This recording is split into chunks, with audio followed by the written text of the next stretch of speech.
We know the government is looking into these scientists and lab workers that have died or disappeared. We know the FBI got involved. We know the White House is now looking into this. But now, one of those people has just reportedly been found. Her name is Melissa Casias. She worked at Los Alamos, and where she was reportedly discovered and what was apparently found with her is going to raise a whole lot more questions, but we're going to try to separate fact from fiction right now.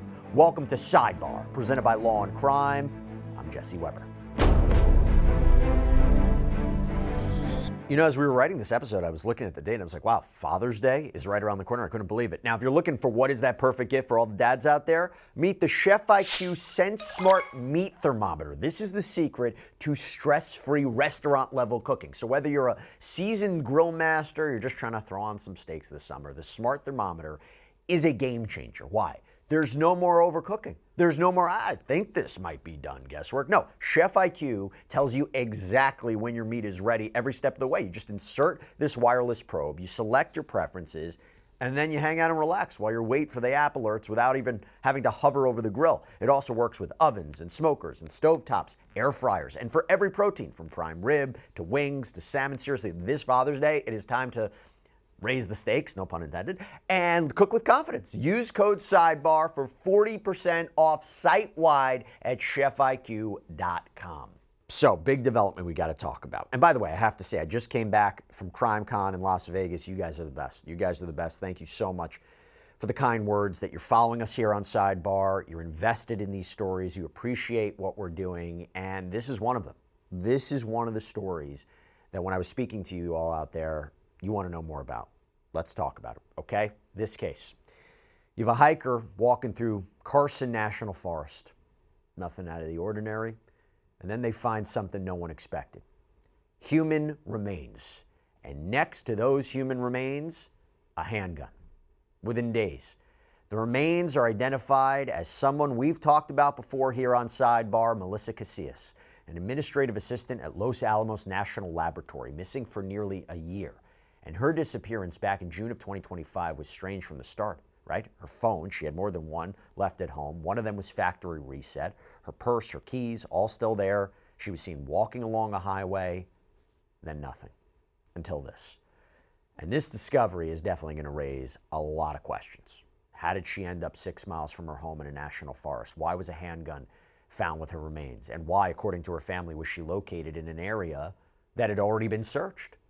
Melissa Casias wasn't a general, she wasn't a rocket scientist, but she worked at a lab that handles some of the most sensitive nuclear secrets.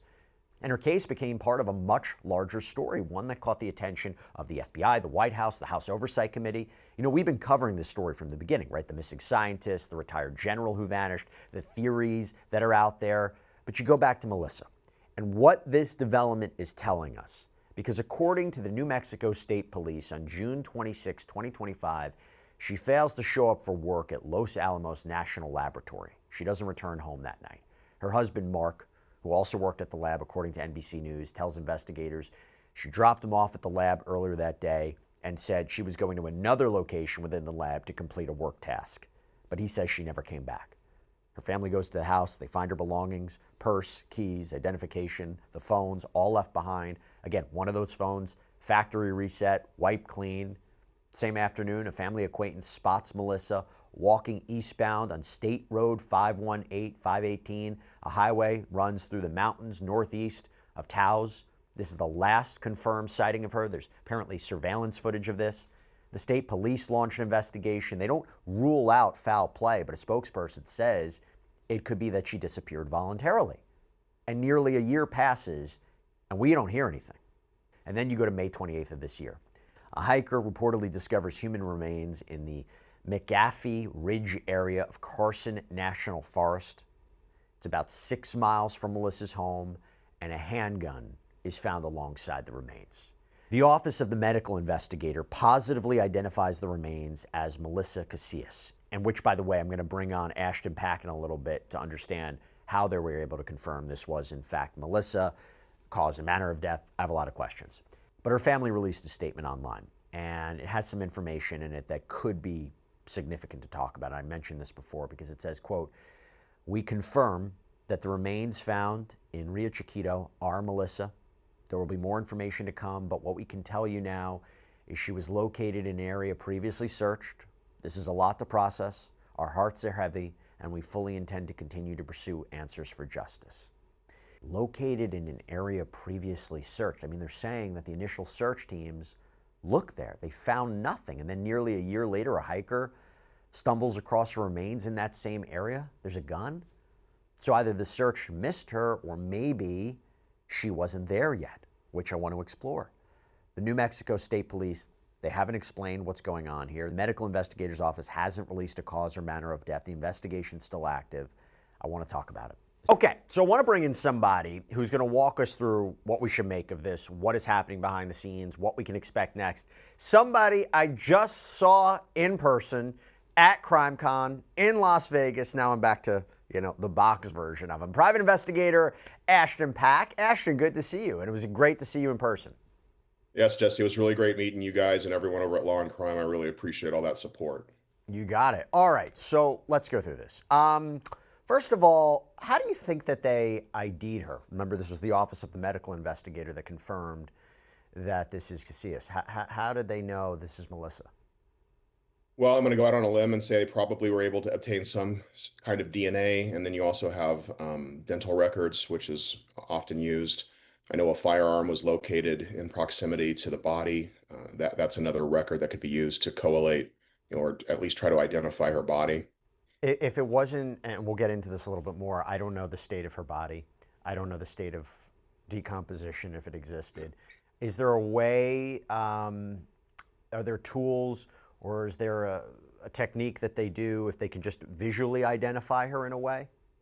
The technology is constantly expanding when it comes to, technology for evidential use and for crime scenes. I can tell you if your body's down in the New Mexico high desert for a modicum of time, there's probably nothing left other than skeletal remains. But things that don't degrade as fast as the biologic side of our vessels, things like the purse, the clothing, the ID maybe in the pocket. I think I read somewhere that she had actually left a bunch of things at home. Yep. But the clothing, you're not gonna, she was seen running down a highway. You're not doing that with no clothes on. She carried the dental correct records. dental records, and quick, there's right. You can get those back quick. I'm not sure how fast they can get them back, but it's definitely something that they can use. Okay. They're probably, I always say we love to get to 100% when we're in law enforcement. When I was working investigations as a cop, sometimes we can get to about 95 pretty quick, and it takes us a couple more days or weeks to get to that 100% mark in an investigation or the identification of a body. As we're talking about this, now it goes into the ME going to be determining cause and manner of death. I imagine it's going to be complicated, maybe not. If you talk about the handgun, you're speculating about what might have happened to her, but at the same time, if you're talking about level of decomposition or the state of her remains, what should we be thinking about in terms of cause and manner of death and how they're going to be able to determine that?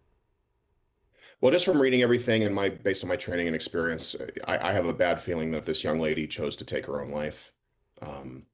So I think ultimately, if that was the case, they're going to be able to show that fairly quickly, because that evidence will be there. Gunshot, wounds, they don't disappear with time if there's a skeletal remains that are intact. So let's focus on that. The handgun. The handgun reportedly found next to her remains. State police confirm it is there. They don't say who it belongs to. They haven't said officially that it's connected to her death, but they did make that statement. What does that say to you as an investigator? That tells me that she probably utilized that firearm as the tool to, unalive herself. And I'll go to the big question. I'll just go to it right now. This is the biggest thing. How was she not found earlier? I mean, her family says she was found in an area that was already searched.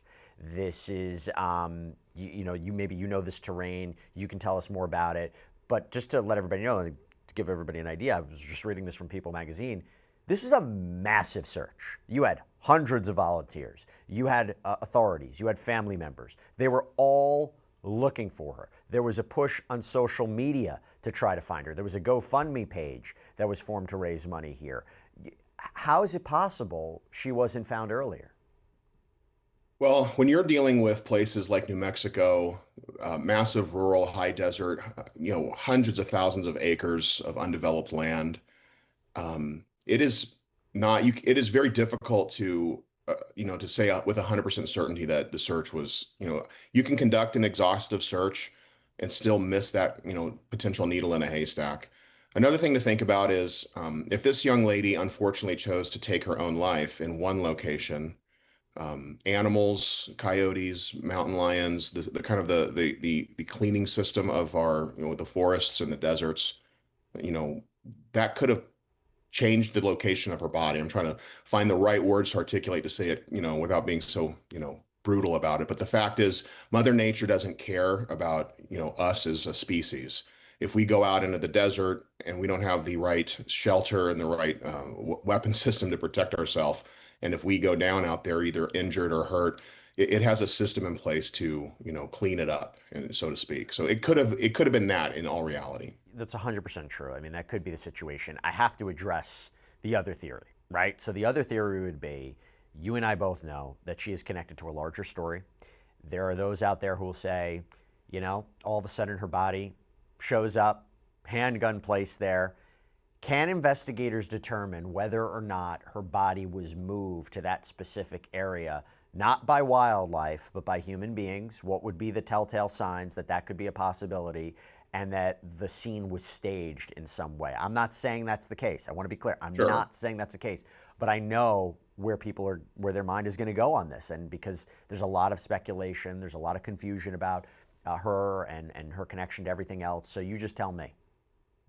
Sure. Again, Jesse, it's a great question, and we have to address it. It's the elephant in the room. We live in the day and age of everything's a conspiracy. My pushback to that is there are true conspiracies, but when everything is a conspiracy, then really nothing can be a conspiracy. Yes, investigators, law enforcement, they're going to be able to determine fairly quickly if a year-old body has been moved or it was placed there. You're looking for things like tire tracks, foot tracks, abnormal. If a body is outside in the rural parts of our country, it's going to show. It's going to be. You're going to see it. It's going to indentations. It's going to be settling into the ground. You probably see some scattering of the body from wildlife. You'll be able to tell pretty quickly. The gun isn't going to be sitting there pristine. It's going to have wear and tear on it, and as will the body that's there. So if it was brought there and placed, if there's some major grand conspiracy, I don't know. In my world, looking at, if you wanted something bad to go away, just you would eliminate the body altogether. There would be questions, and then that would be it. If I was a bad guy, I wouldn't go a year later and place the body. If I was a terrorist nation, foreign actor, some bad guy who's, part of a global mass conspiracy against our nuclear scientists, it violates Occam's razor. It's just not the simplest explanation, which is usually the right one. When would authorities release more information when they have it? I mean, a lot of eyeballs are on this case as well as the other ones. When would they release information to the family? When would they release information to the public and the media? They're probably in good communication with the family, and they'll probably give the family information faster than we'll get it. Of course, you get the information, generally speaking, when they get the information, they have a time.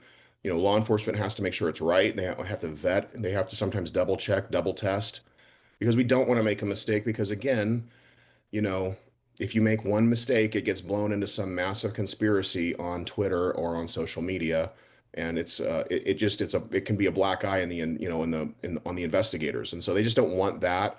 But family will get the information probably fairly quickly, and they probably have an agreement that the family isn't, and the family is likely not incentivized to go out and share this information before it's ready. But law enforcement and the investigators, they'll share with media when they're prepared to share it, and that they've really vetted it and made sure that they got everything right. Do you find it strange that her remains were found 6 miles from the family home? No. I mean, honestly, she was seen walking down the road by, I want to say, either a family member or a coworker. I think this woman was having a And very caught on bad day. surveillance, caught on surveillance too. Yeah. Yeah, Well, on surveillance. I guess that's the question, right? Like, on one hand, her husband said that she was under immense stress, that she was reportedly walking on State Road 518. You talked to me also about the idea that, what was found at her home, right? I thought what was found at her home was very, very interesting as well. I think that's a big part of the conversation. The factory reset on the phone. Police say that it was a phone that was wiped clean, and and then this is what's leading you to believe that this was self-inflicted.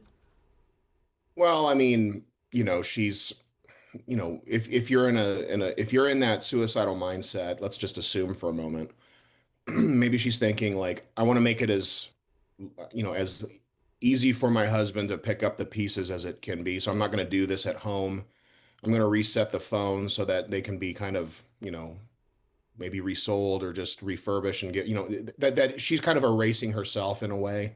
There's a million psychological avenues we could go down it. Of course, investigators will probably have a little bit more information. There's probably some things that we just don't know about what is also in the home, what happened. But she's under an immense amount of pressure. She's under stress. She says, I'll see. I got to go to another part of the lab to get some other work done. And then later that day, she's seen walking down the road.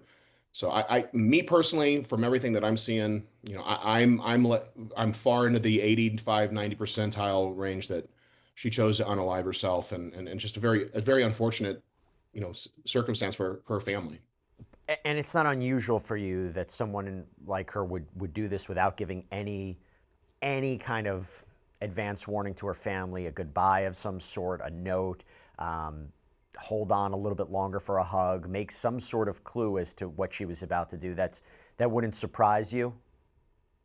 Well, she might have left a note and they just haven't released the information yet. Or she Okay. might have something out there that, was her way of saying goodbye that isn't being construed in the traditional sense. But no, it doesn't surprise me, Jesse. People make these decisions every day. She just happens to be a high level, scientist with a security clearance working in, critical space of our nation's national security space. Hmm. And so, it's unfortunate. I think there's a lot of, I worked in government. I worked on federal task forces, and I worked, with the intelligence community as well, not just a frontline street investigator and cop. And there was a lot of pressure because there's so many threats out there. There's so much happening that everyday Joe citizen, Jane citizen, they're just not aware of it. And so I know a lot of people who work in the intelligence community and federal spaces, and the weight of the world is on their shoulders, because there are some legit bad guys out there that want to do our country and our families and our kids harm. And that responsibility like lies on their shoulders to get it right. Bad guys can get it right once. We can never get it right. We can never be wrong. I always tell my cops and my trainers when I was training, you cannot get it wrong. They get it wrong. They can be wrong. They get it right one time and it's mass devastation. So Ashton, can you stay with me for a little bit? I want to just put this into context of the other cases and the other stories that people are making sure. connections to, and try to see if this is determined to be, her remains. And let's say you are correct, or your theory or your belief at this point is correct that she did this to herself. I want to know how that's going to affect the investigation into the other cases. So just let me lay this out. Stay with me for a second. So as I mentioned, according to the House Oversight Committee, Melissa's disappearance was one of several involving people with ties to Los Alamos. Again, through the research, the Air Force research to classified technology. There are some dead, some missing. Enough of them that the House Oversight Committee started asking questions. And according to the committee's April 2026 press release, at least 10 individuals with ties to U.S. nuclear secrets or rocket technology had either died or vanished in recent years. And by the end of that month, you had Congressman Eric Burleson put the number at 13. Now, the committee's statement read, quote, "These deaths and disappearances may represent a grave threat to U.S. national security and to U.S. personnel with access to scientific secrets."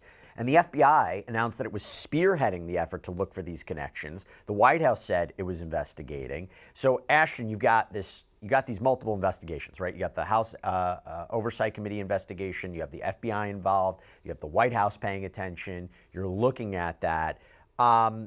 Where does this death of Melissa, where does potentially, finding her remains, how does that affect the other cases?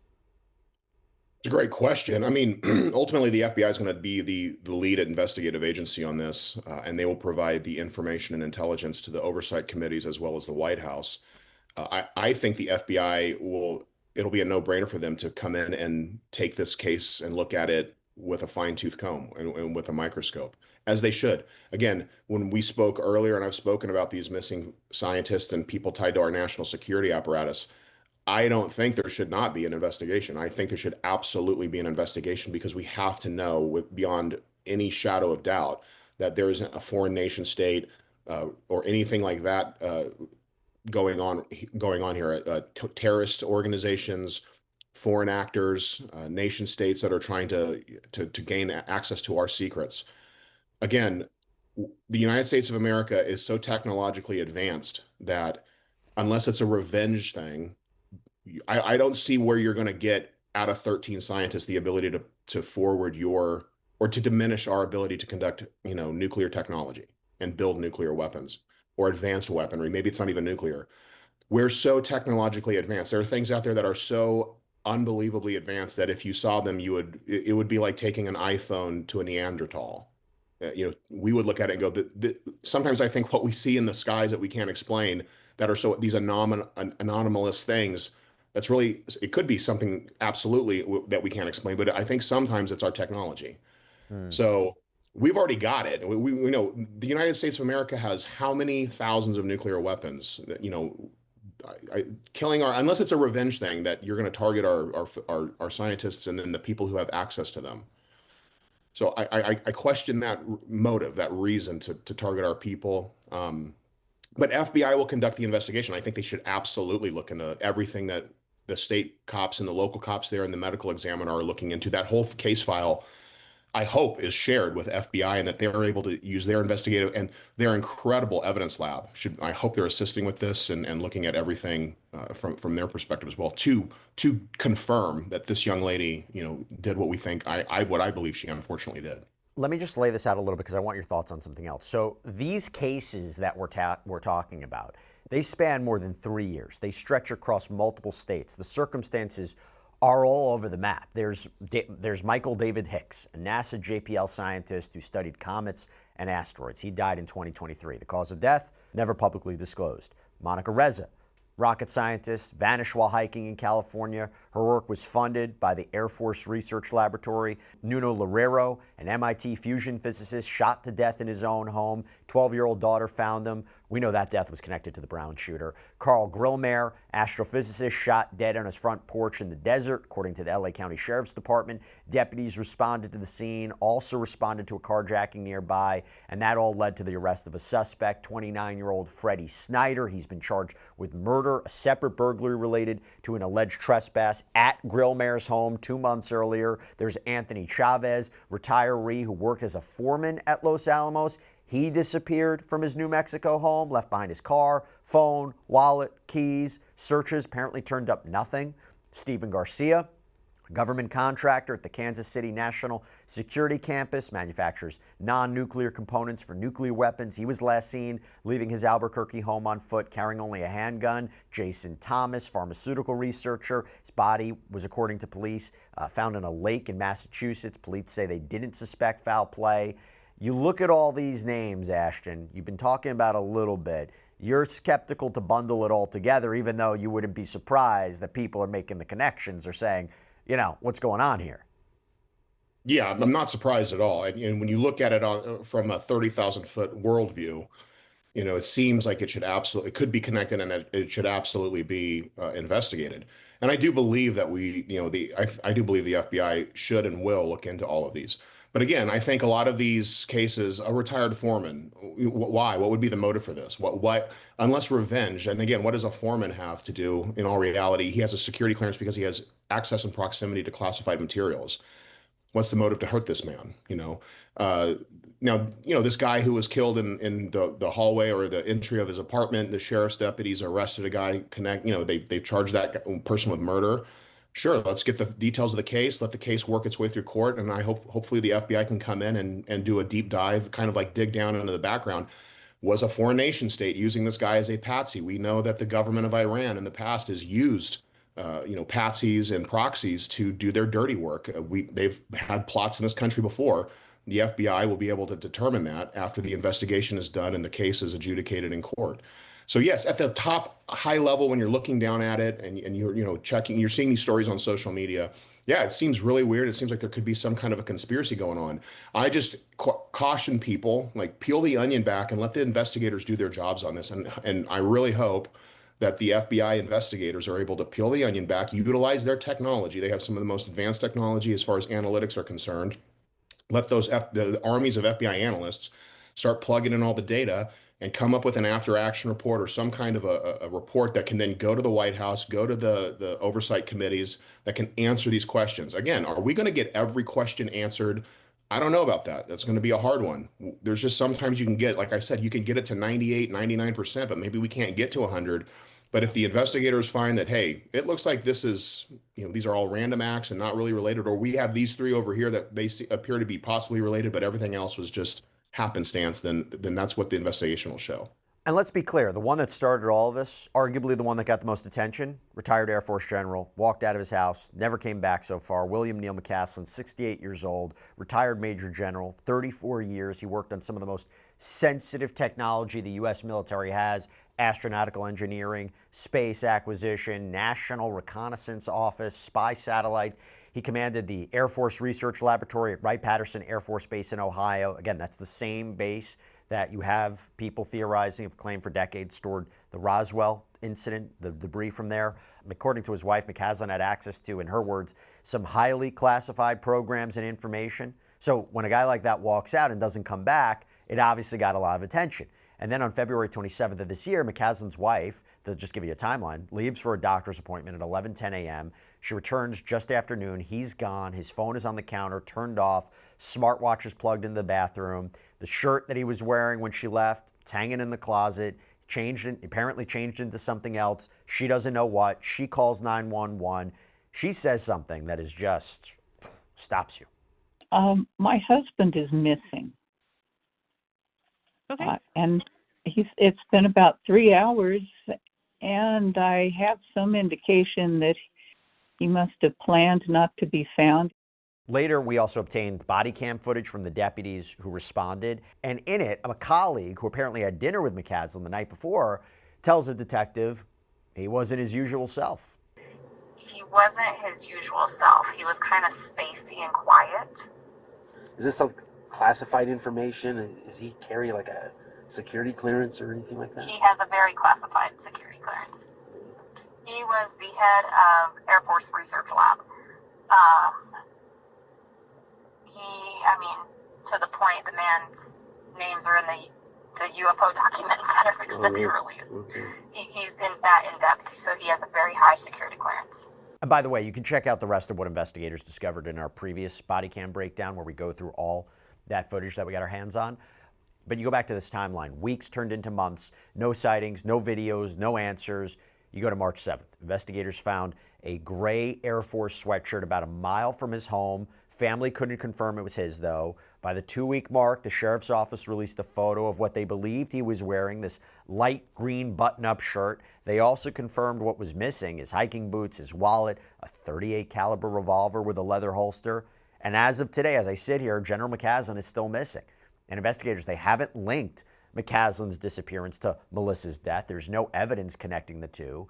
But again, both worked kind of in the same orbit, right? McCasland at the Air Force Research Laboratory, Melissa at Los Alamos. Both cases became a part of the same public conversation. Ashton, let's just wrap this up real quick about McCasland. Do you think we're going to get an answer there? And if we do get some sort of answer there, how's that going to change the story of everything we've been talking about? Well, hopefully we can find out, some of the items that the colonel was, or the general was wearing when we can find either a body or parts of what he was wearing, or the gun with the holster that would, open up a little bit more, idea of what happened to him. Let me posit this, Jesse. You're a 34-year retired 2-star, 1, 2, 3-star. You're one of the highest ranking Air Force officials. You were involved in some of the most sensitive, classified things in your career. You had you're working for the United States Air Force. You're a decorated part of the warrior class of keeping this country, safe. And then you retire, and then, maybe you have, some issues with a mental health issue, and you're meeting with friends, and they're telling you about the good, and you're reminiscing of those glory days, and then you have dinner with a friend, and it's like, yeah, you can't really talk about anything. You're no longer, you're suddenly you're in this inner circle, and then you retire, and he probably still had a security clearance to some level if he was doing any kind of consulting work. But all of a sudden, you're not in that inner circle anymore, and that is that can be a very devastating thing for some of our veterans and the people who are at the tip of the spear in defending our country. I see this happen in law enforcement officers. I myself have, you walk out of the police department after 23 years, and you're not there anymore. You're not in the know. You don't get to go to have that coffee every morning with all your fellow detectives. Or you don't bump into the bosses who are, hey, I had to clarify questions, or hey, great job on that case, or oh man, you guys did such a good job on that work. So we just don't know what was going on with this general, and maybe that was part of what was happening in his life. And again, he leaves his house. It's suspicious circumstances for sure, and I think it should be investigated. But again, let's peel the onion back. Let's try to figure out what actually is going on here before we jump to these conclusions. He's retired. What would be the point of targeting him outside of revenge if he was a part of some advanced weapons system, for example? So, well, a lot of strange parts of this whole saga. Ashton Packe, thank you so much for taking the time, breaking down this development. And look, this is a devastating development and update for Melissa's family. Just thinking of them right now. I hope they have some closure from this, and I know it's very sad, but I hope the closure comes to them, and I hope that her memory is always a blessing to them. Yeah, it's well said. Ashton, thank you so much. Appreciate it. Thanks, Jesse. Great seeing you. And that's all we have for you right now here on Sidebar, everybody. Thank you so much for joining us. And as always, please subscribe on YouTube, Apple Podcasts, Spotify, wherever you should get your podcasts. You can also check us out on NBC's Peacock as well. If you want to follow me, X, Instagram, my News Nation show, Jesse Weber Live, Monday through Friday, 11 p.m. Eastern. I'll see you next time, everybody.